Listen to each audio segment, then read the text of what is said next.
Excellency Madame Marie Coll Faye, the First Lady of Senegal. Mes chères sœurs, Excellences, Première Dame d'Afrique et d'Asie. Monsieur le Président du Conseil d'administration de la Fondation Merck, Professeur Frank Istanbul-Aveskau.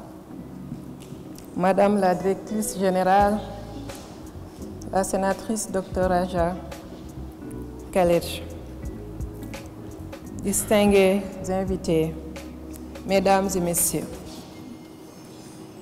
C'est avec une profonde joie que je participe aujourd'hui, pour la première fois, à cette rencontre internationale qui offre l'opportunité d'accentuer nos efforts pour des enjeux aussi importants que l'amélioration de la santé publique, l'accès à l'éducation et à l'autonomisation des femmes et des filles. Permettez-moi tout d'abord d'exprimer toute mon estime à mes chères sœurs, premières dames, pour leur leadership inspirant et pour leurs actions déterminantes en faveur de la santé et de l'éducation dans leur pays.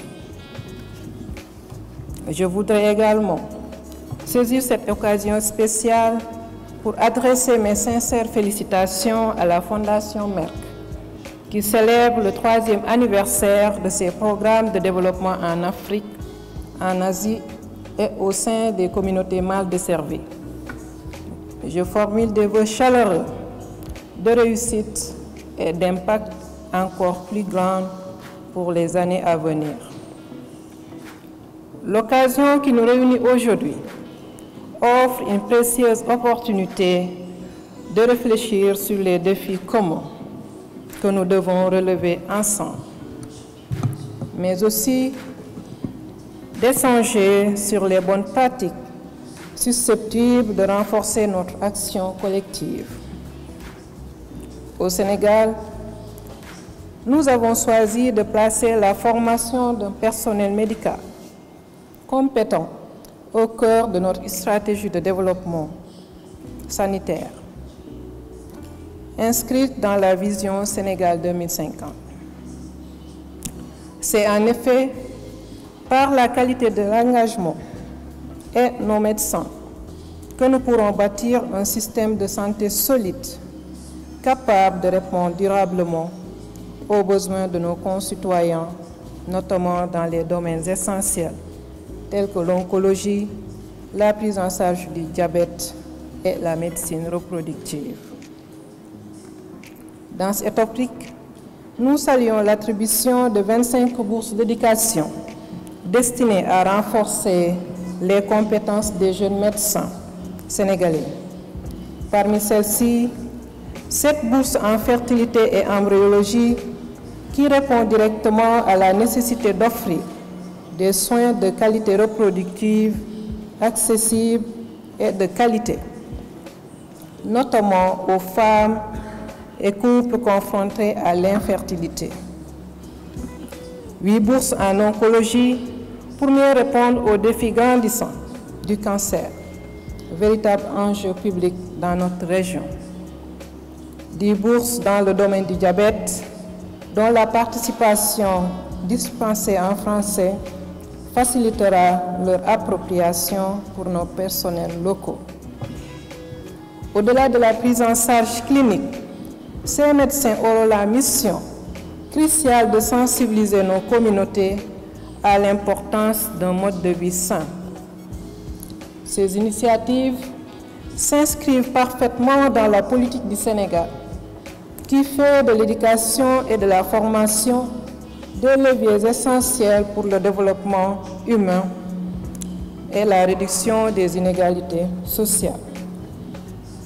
À ce propos, je tiens particulièrement à remercier et à souligner l'importance de l'éducation des filles, un axe fondamental de notre politique sociale. Au Sénégal, nous constatons avec préoccupation que beaucoup de filles talentueuses abandonnent prématurément leurs études en raison de difficultés financières ou socio-culturelles. Il nous incombe collectivement de lever ces obstacles. de renforcer les dispositifs d'accompagnement scolaire et de garantir ainsi aux filles un accès égalitaire à l'éducation, condition indispensable à l'épanouissement individuel et au progrès de notre nation.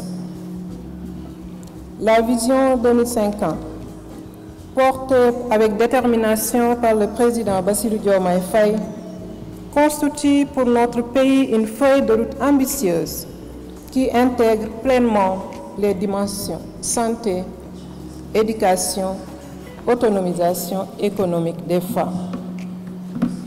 Dans cette dynamique, nous veillons particulièrement à assurer que les femmes et les jeunes soient au cœur de toutes les initiatives, car nous savons que leur pleine participation est un levier essentiel pour un développement durable, inclusif et équilibré. Cependant, les défis restent nombreux et complexes. Nous devons intensifier nos efforts pour améliorer l'accès universel à des services de santé de qualité dans toutes les régions, particulièrement dans les zones rurales, souvent éloignées des infrastructures modernes. Nous devons également combattre avec détermination les inégalités persistantes qui entravent l'accès des femmes à l'éducation et au marché du travail. Pour cela, des initiatives telles que la plateforme numérique éducative, le renforcement de la formation technique et professionnelle adaptée aux besoins du marché du travail et le soutien spécifique des femmes entrepreneurs figurent parmi les priorités que nous soutenons activement au Sénégal. Nous croyons fortement que ces actions concrètes, mises en œuvre avec rigueur et méthode, permettront d'accélérer significativement notre marche vers un Sénégal prospère et équitable. Nous considérons avec intérêt le programme Éduquer Linda, ainsi que d'autres initiatives dans le domaine de la sensibilisation communautaire.